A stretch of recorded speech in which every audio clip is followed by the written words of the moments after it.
Hello, everybody, and thank you once again for joining us for another one of our fabulous free MAG educational seminars. Pardon me.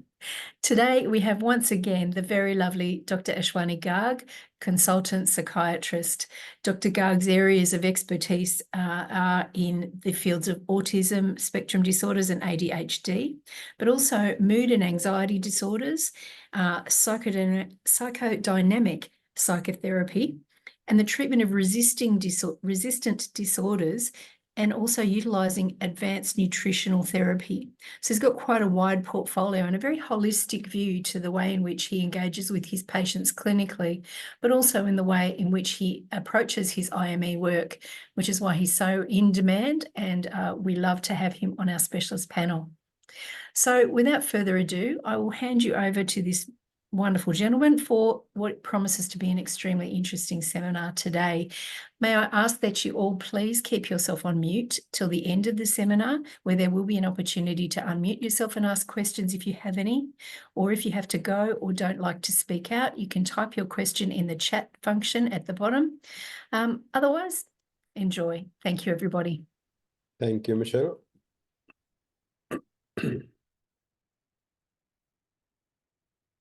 So I'm just going to share my slides. All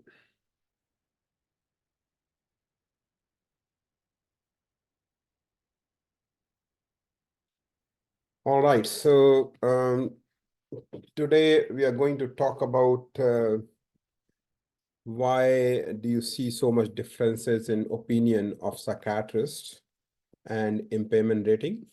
So I actually wanted to do a case series, but then I realized that this presentation is going to go in public domain, and claimant may sort of reach them, or it may get widely distributed. So I have to sort of edit it quite heavily.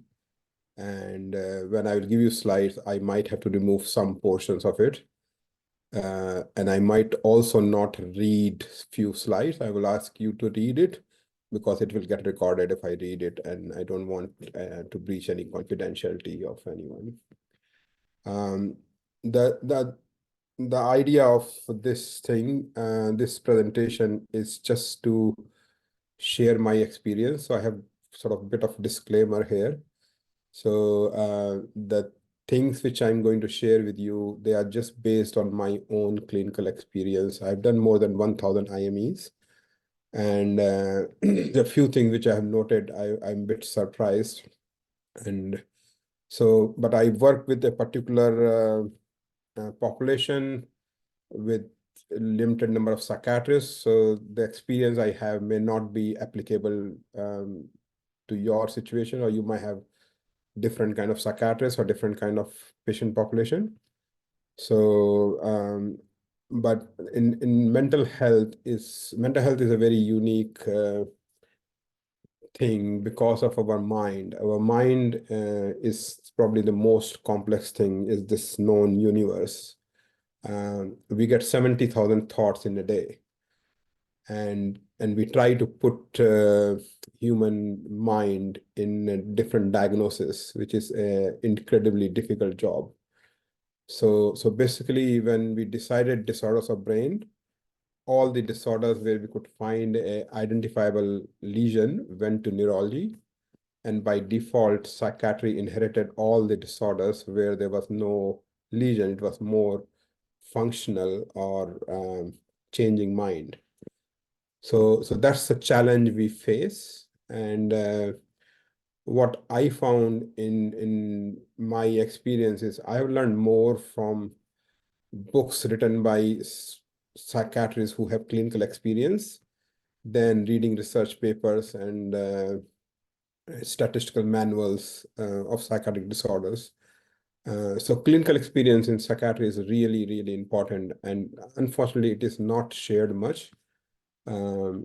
But I think it's worth sharing the experience and kind of things which we see. So, so let's talk about diagnosis first. Why there are differences in diagnosis, and I'm talking about the wide difference. I'm not talking about the small differences. So the most common cause I have seen is inadequate assessment. And we will talk about it in detail. But I've just listed these 6 things, which I will talk one by one in detail. So let's go and talk about one by one. So let's talk about inadequate assessment. As I said, this is the most common cause of differences in opinion. The major issue which I've seen which interferes with assessment is the trust. So we are working in a field where people are looking for compensation, and there is a fear among psychiatrists that patient may exaggerate symptoms or may not tell them or may fool them or tell them something wrong. So the trust becomes a problem, and everything what patient is saying, you are sometimes not hearing or you're not taking it on board, or you are asking questions, you are questioning too much, and you're dealing with the human beings who is also reading you and your body language and the way you are going, and they may become very defensive and may not share things openly or give you some information which you're looking for, and maybe over compliant. So all those issues affect assessment, and you can see those things in the report. I'm going to share some examples, and you can see how these issues play in real life. The other issue is time constraint. So most of the claimant, when they go for IME, they are really scared because their payments are online, and if the assessment is not their favor, they may not get the compensation. So they worry a lot, and some of them have bad experiences with their GPs or psychiatrists, or public mental health is very busy, and they themselves have issues. So it takes time for them to open up, for us to build rapport, and sometimes we don't have enough time to let that happen, and that becomes a problem. And the other thing is, as I said, that human mind is very unique. So everyone who has trauma has slightly different way of experiencing it. And unless you have time to hear them, what they are saying, it is difficult to sort of figure out whether they have problem or not. So you got to be very patient and giving them time to explain themselves what they mean. There's also inherent bias due to settings. So the medical legal system is divided into 2 sides, and that side, whichever side you are sitting, creates a bias, and it is unconscious bias. No one wants to be biased. Everybody tries their best to be honest, but we all are human. We have an unconscious mind. We have a lot of things happens to us which we don't realize, and sometimes this that affects our assessment. And I will show you some examples of that. The other common thing is intuition versus assessment. So a lot of time we try to guess where it is, how much it is the problem, or rather than sort of objectively asking question, exploring, we sometimes just presume, okay, this is what is the most likely thing, and that's what these are the questions I'm going to ask. So let's see an example of it, right? So this is the case where I did the report first, and then someone else did the report, and they said this thing, if you can read it. So basically, the presentation is not consistent with the with the diagnosis, and they made some observations during the assessment, and based on they said, no, this person does not have depression. right? So basically, if you look into DSM-5 criteria of depression, it does not include the cross-section observation, because that's a very limited, that gives you very limited information. People can hide their emotions, people can be feeling happy at the time you're seeing them. People can push through their depression and do things. So it's not very reliable. And there are very specific symptoms of depression which you need to elicit if you want to diagnose someone with depression, right? So this was my reply to them. And basically, these are the symptoms this person had, right? So this person had thoughts of suicide. They thought about crashing her car, and they didn't do it because of the children. And that's pathological, right? Someone who's having thoughts of suicide despite of having children, it is not normal. It has to be some problem. This person was, airline hostess and did very high profile job. And now they're just struggling to do the basic jobs and enjoy the activities they used to enjoy, right? And they also felt guilty. They felt they're stupid, they're hopeless, they're burden on the family. They had sleep disturbances, appetite disturbances, problem in concentration. And all these symptoms were not elicited, right? So as a psychiatrist, these are the questions you are supposed to ask if you want to diagnose depression. But rather than asking these questions, the diagnosis was based on the cross-sectional assessment. So that's how it can affect your judgment.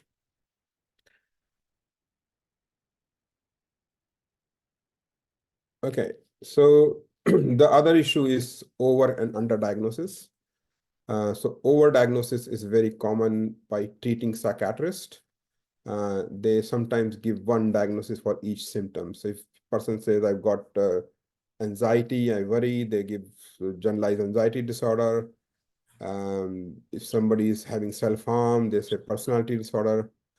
While there's a lot of overlap in mental health, so the people who have PTSD, they become over anxious after an accident.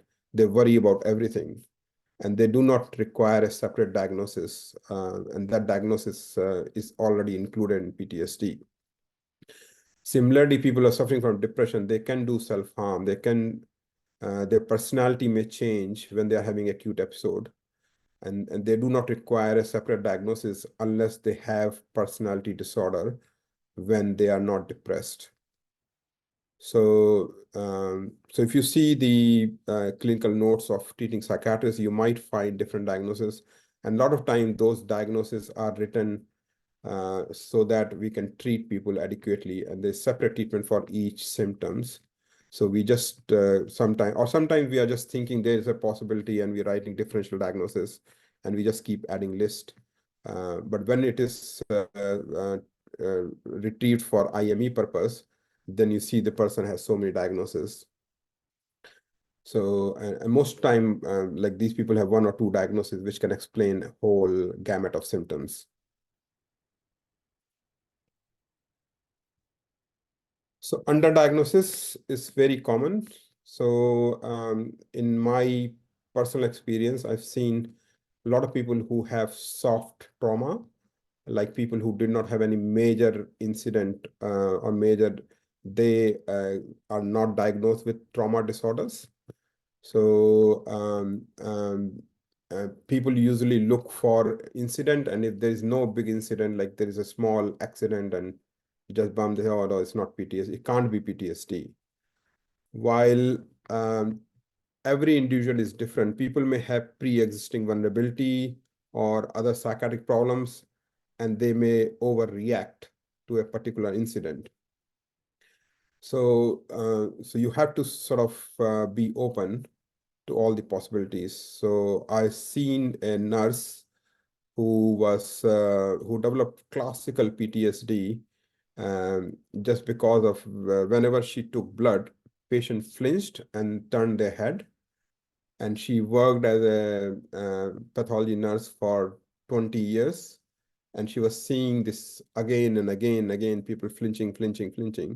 And finally, she developed PTSD, very classical nightmares and flashbacks, panic attacks, avoidance.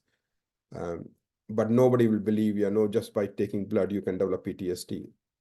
But it can happen.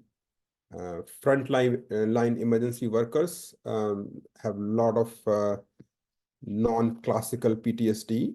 They do have trauma symptoms, but they don't fulfill full PTSD.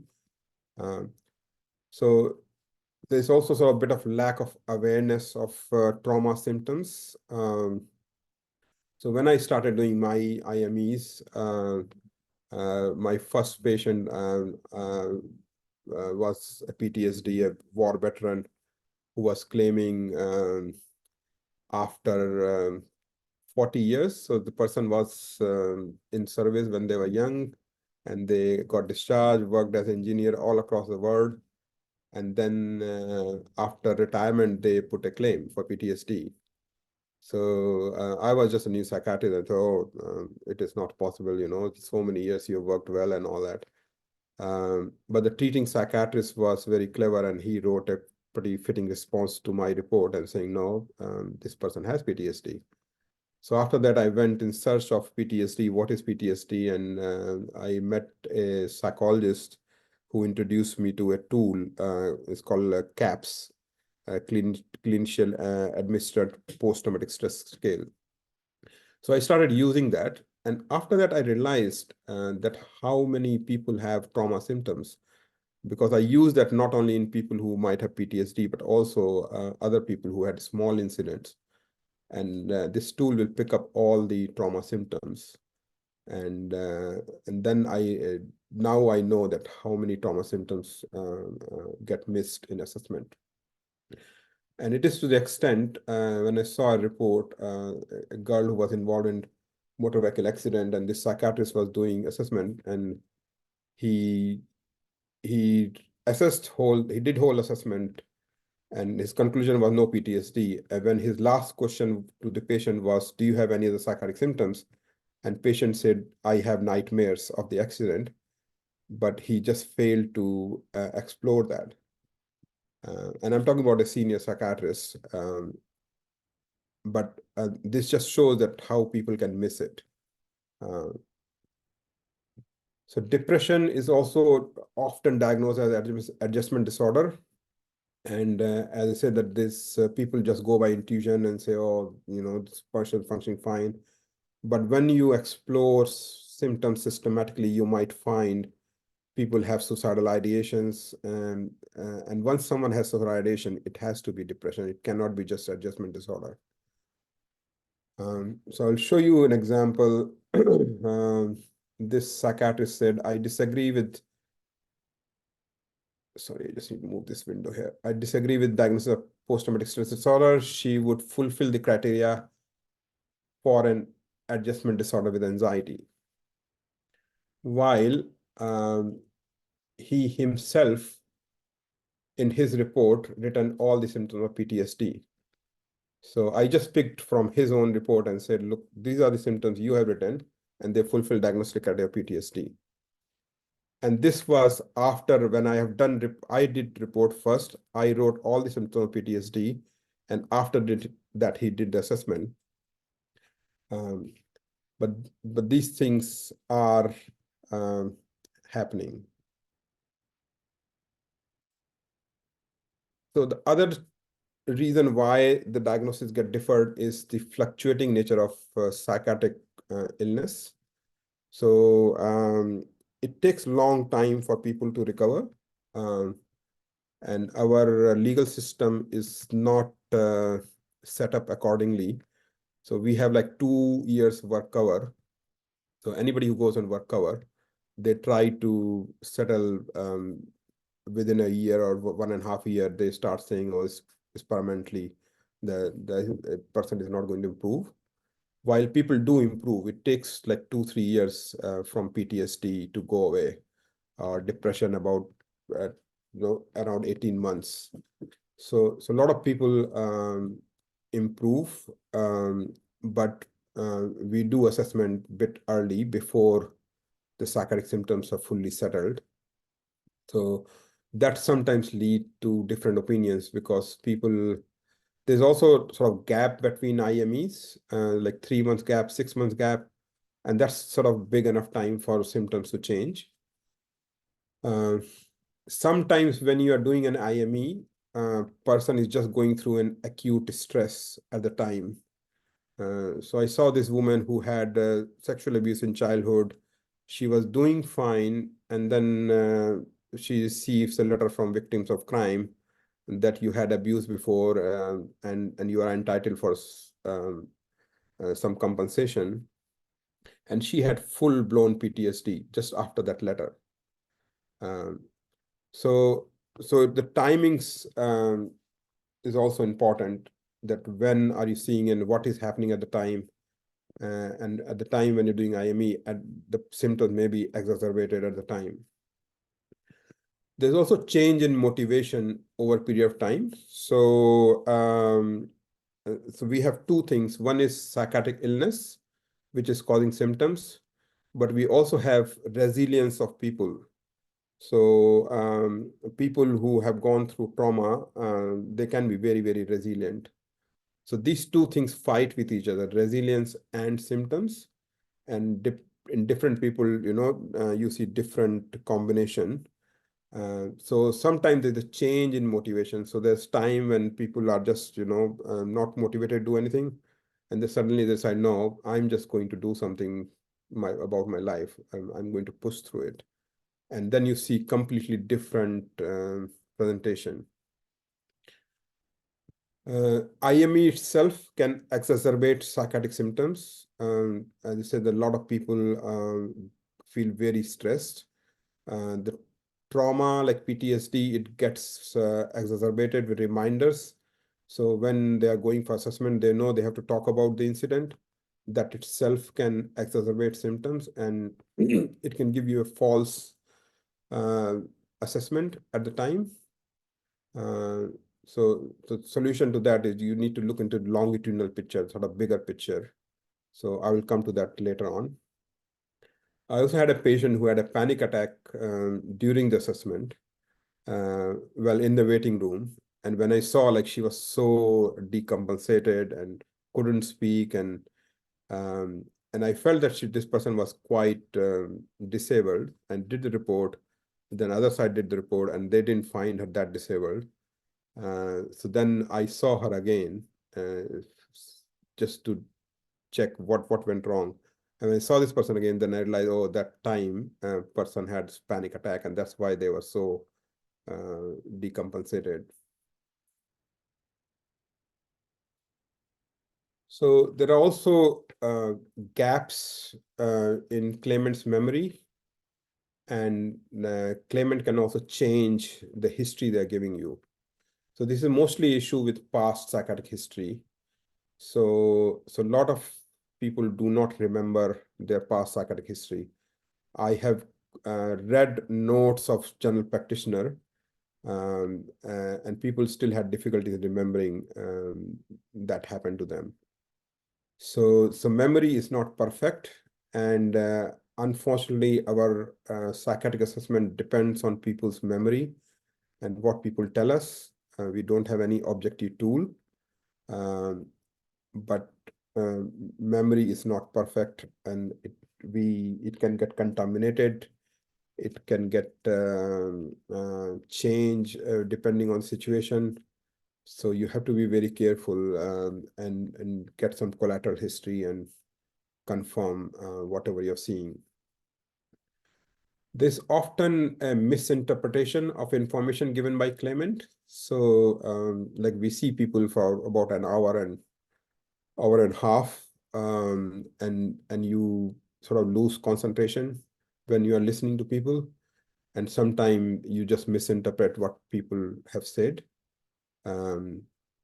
So that happens. Sometimes a leading question can lead to certain response, and it's a problem in question. or sometimes there's an omission of a question. The question you should have asked to follow up, to clarify, to give an example you didn't ask, and then you get wrong impression. Okay, so these are some of the reasons for differences in diagnosis. So let's move to PIRS rating. Why there are differences in PIRS rating. So the most common reason for difference in PIRS rating is how we interpret PIRS criteria. So PIRS was developed in Australia, and it is the only tool available for impairment rating. The other countries tried, but they didn't agree. The psychiatrists didn't come to a common ground to develop a tool. So there's nothing other than PIRS at present. But it has not been updated. It has not been researched further. There's no sort of inter-rater reliability has not been evaluated or published, and how this tool is functioning in real life. So there's a lot of problem in the way the criteria are written. And I've also seen the change in information given by claimants. So some people I was seeing, and I saw that the Medical Assessment Tribunal has given a 1% rating. And I thought, oh my God, what I'm going to do? Like, they already have seen 3 psychiatrists who are experienced in PIRS. But when I saw the claimant, they changed their story. And they said, oh, when they asked me question, I didn't know what they were asking. But this is the real situation. And they didn't ask me, they didn't give me time to explain. So in this particular case, the issue was a relationship, and the tribunal said the relationship was going well. And after they read the report, and then they came back to me and said, no, our relationship is not going well. We have separation, we have these problems. It is not as it was before. So the claimant information can also change, which can change the PIS rating. And also there is the issue of inadequate assessment, exactly same way like I talked about diagnosis, and I'll give you some examples here. So this psychiatrist has written in Self-Care that she presented as neatly groomed. She may occasionally miss a shower. She cooks 3 times a week and freezes food. She can live independently, and he gave her 0 impairment, which is class 1, right? And I saw the same patient, and what you have to do when you are doing the impairment rating, you have to compare their functioning before the incident and after the incident. And I usually ask them how often you used to shower, and most people have shower every day. But now this person is showering 2 to 3 times in a week, right? She used to brush her teeth every day, but now she brushes her teeth once, only 2 to 3 times in a week. She has lost motivation to do household work, except cooking, because she has children, she has to cook. Her husband does most of the housework. Her cooking has also become simple. She used to cook healthy meals for children, but now she cooks simple meals. And she gave some examples what she cooks. She often takes them out for dining, and she feels guilty about not being able to provide good care to children or healthier food. So it's a details, right? Unless you ask and do the assessment, you are not going to have correct rating. The second domain is travel. It is probably the most contested thing. So travel can be interpreted differently. So and that's the way we are trained in interpreting this domain. So some psychiatrists think if person can drive to work, that means there's no impairment. And that's how I also learned. But the people who have PTSD, they really struggle to drive. I had this woman who used to travel from Toowoomba to city, and she used to get so many panic attacks whenever any car came close to her car, that she gave up her job. So even though she was able to travel, but it was very distressing, and she lost her job. So you can't just give her zero impairment in travel, because she has PTSD, and it affects traveling. She had a motorbike accident. So I've just chosen the 3 criteria which are the problem. Others are not problem. Others we get a consistent rating. So self-care and personal hygiene, I just showed you an example what happens there. Travel, as I said, that most time, if person says that I can drive to work, people will give you 0. But you need to ask them whether they have problem in traveling, or they avoid traveling. If there is avoidance involved, there is a problem in that domain. And the third thing is the concentration. And I think this criteria itself is written very poorly, because it says that if you see people struggling in front of you, then only you consider they have problem in concentration, which is not the case. Like a lot of people who have ADHD, they can compensate and they can concentrate for a little while and they can present well. But when you give them a complex task, that's when they fumble and that's when they have problems. So to evaluate this domain, you need to ask people's short-term memory, their ability to read, their ability to follow TV programs, their ability to follow the conversation people are talking. And unless you ask those questions, you are not going to find whether they have impairment or not. Just by saying, I've seen many reports, especially at time, the person was able to concentrate throughout the assessment, they were able to comprehend, and there was no impairment, attention, concentration, which they could observe. I personally do not think that's a way to go about it, considering how we assess people with ADHD. Okay, so what are the solutions to these things? I said that the comprehensive assessment is really important. You have to have time. You have to prepare your claimant. You have to establish rapport. You have to trust them. You have to give them a chance to tell their story. And there's no substitute for that, right? So timings of assessment is very important. Depending on what type of the case, like if it is work cover case, obviously you need to do straight away assessment. But if you're doing PIRS rating or you're looking for permanent impairment, you need to choose the correct time when person is really stable. The longitudinal view is the way to go. So we have a lot of problems created by cross-sectional assessment. When we rely on what we just see, we often get wrong. But if you look into the longitudinal view, like what person is doing day to day and how they have been in last 6 months, and what other general practitioner or treating psychiatrists or treating psychologists have written, if you look into the longitudinal view, then you are less likely to get it wrong. There's also a lot of psychometric tools, just like I told you, the CAPS I started using. And I think these tools are very useful because they make sure that you have asked all the questions and you've done the comprehensive assessment. So if you look into psychologists, treating psychologist report, they often use tool, and they pick up, they don't go wrong. So, and PRS criteria, I think it's a problem. As I say, like among psychiatrists, we have different way of interpreting it, and we need further research and modification of these criteria, and explain them a bit better.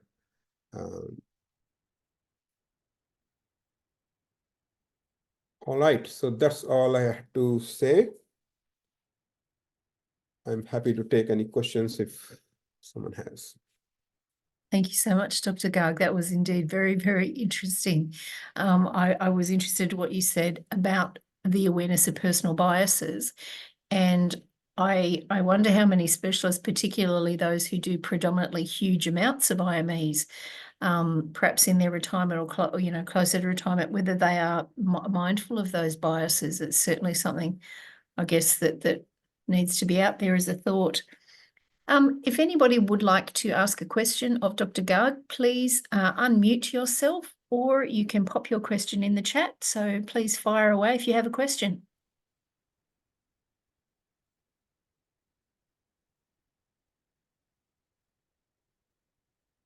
Okay, I have two questions for you. And one is in relation to what you were speaking about. This has come from a insurance case manager. How much does the effect of heavy psychotropic medication affect the person's mood and presentation when they attend an IME?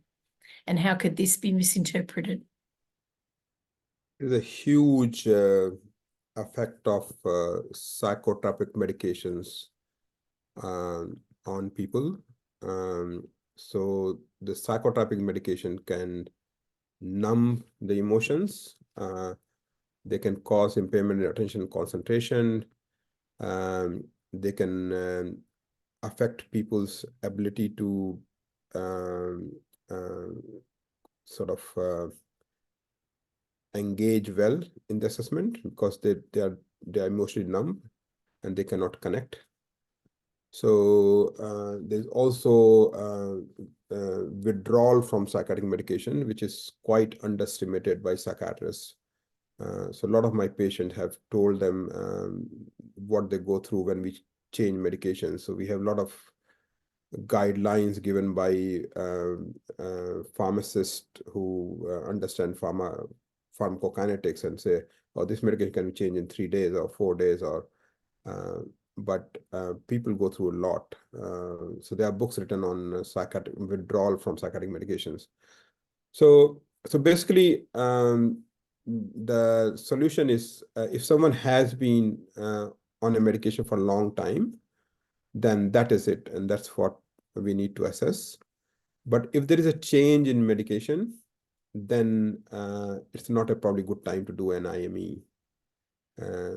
The other thing you need to keep in mind is it takes a time for psychiatric medications to work. So for some medication, can take up to 6 months to take full effect. And often we don't wait that long. Well, that's true. We've got a question here in the chat for you, Doctor. How do you determine maximum medical improvement? For example, do you require at least a year from the date of injury, greater than 3 consultations with a psychiatrist, or medication stable for greater than 3 months as examples? Yeah, that's my favorite question, and that's, I see, the biggest problem. So it depends on what illness it is. So every illness has a different course. So depression can last for 6 months to 18 months. PTSD can last for 2 to 3 years. Schizophrenia can last for lifelong, right? So you got to see which illness you are looking at and how much time has passed, because there is a spontaneous remission. Even if you don't give any medication, people can still recover from that illness. And then also you need to see the medication. So if somebody has started a medication, you need to give them at least 6 months, in my view, but at least 3 months before you can say they have attained maximum improvement from that medication. Mm-hmm. Time frames we are using are very short. If we increase our time frames of assessment, we will have better consistent results. But we are assessing people too early. Right. Well, that's really interesting, given that there's pressure on schemes to assess people earlier and to process claims and get them to a conclusion one way or the other sooner rather than later, to reduce the burden on the scheme and the cost to employers and insurers. Yeah. Wow. I'll share you one case. I was really surprised. Someone booked a patient in my diary after about 9 months. And I read their letter, and a patient just had an accident a month ago. And I was surprised that, like, how can you know whether this person is not going to improve, or what will happen?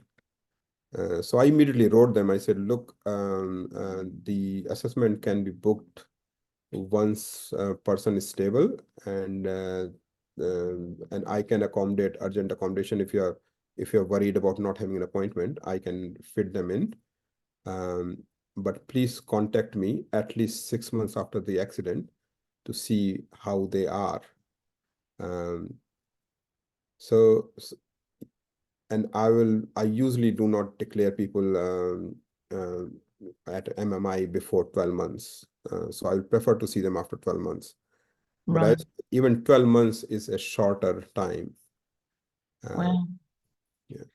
Food for thought there. I've got one last question and then we need to wind up. The question is, how do you account for a worker's feigning or malingering in determining the scores under the PI and under the PIRS assessment and overall WPI, I'm sorry. Is this common practice when doing an IME? Yeah, so that's a really good question. I think I did want to talk about it. So here it is. The couple of things I would like to say. The first thing is exaggeration of symptoms are very common, but malingering is not. So our legal system or insurance system is very, very complex. So it's very difficult for people who do not have any symptoms to make up symptoms and get into system. I haven't seen anyone so far. But people exaggerate the symptoms. So they had accident, they had some symptoms, and they sort of recovered and they're doing well. And then the time comes for IMEs and settlement, and then suddenly you see exaggeration of their symptoms. So to control that factor, our impairment rating scales are not based on symptoms. They are based on functioning of people. And that functioning has to be considered longitudinally. So in last 3 months, how many times you have been having shower, not in last 1 week. So when you take a longitudinal view, then you are less likely to get fooled by exaggeration, or people what they're feeling in last 1 week when they got this appointment coming up and the anxiety has gone up, right?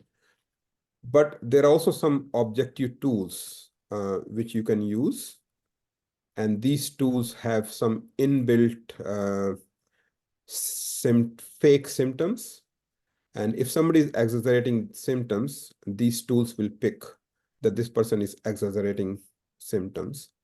So these are the 4 tools: MMPI, PAI, MENT, IOP29, and they are for different disorders. So MENT is for PTSD, MMPI is for general psychiatric problems, PI is for personality disorder, and IOP is for all the psychiatric disorder.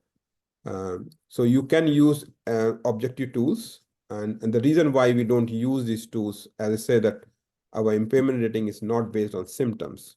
So these tools will only tell us whether the person is exaggerating symptoms or not.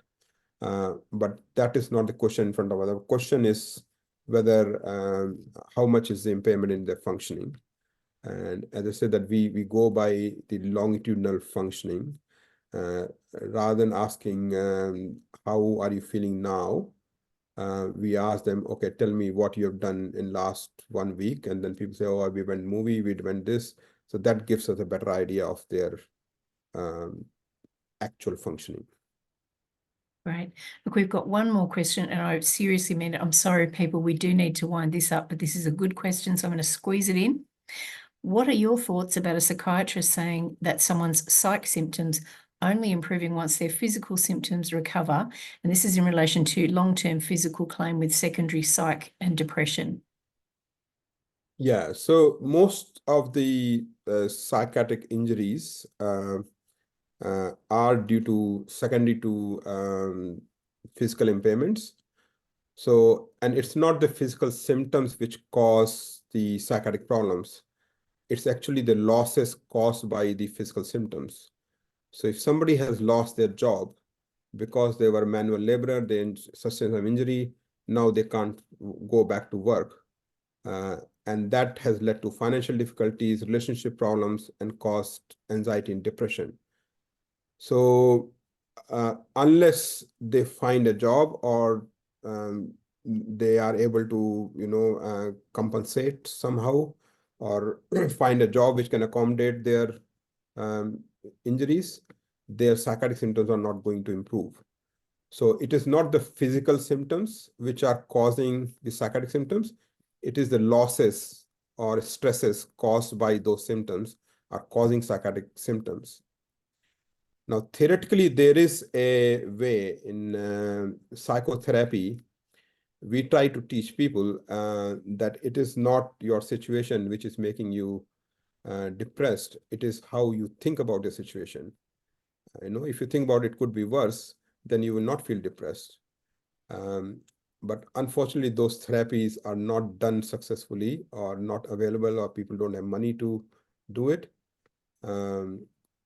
Yeah, like some people naturally, they sort of compensate and they are resilient and they move on, but some not. So basically, you just see them after 2-3 years have lapsed, and then see how is this person coping, how this person adjusts to their situation, and then you decide based on that. Lovely. Dr. Garg, thank you so much for sharing your expertise and experience with us today, and for the time that you put into this very engaging seminar. Thank you, everybody who's joined us today. Dr. Garg will be advising us about the slides, and we will send out to you what he authorises to be done. The recording will be sent to you within a day or so from today. We look forward to seeing you at future seminars, and we thank you all very much. Have a great rest of the day. Thank you so much again, Dr. Garg. Thank you. Thank you very much. Okay, let's stop the recording.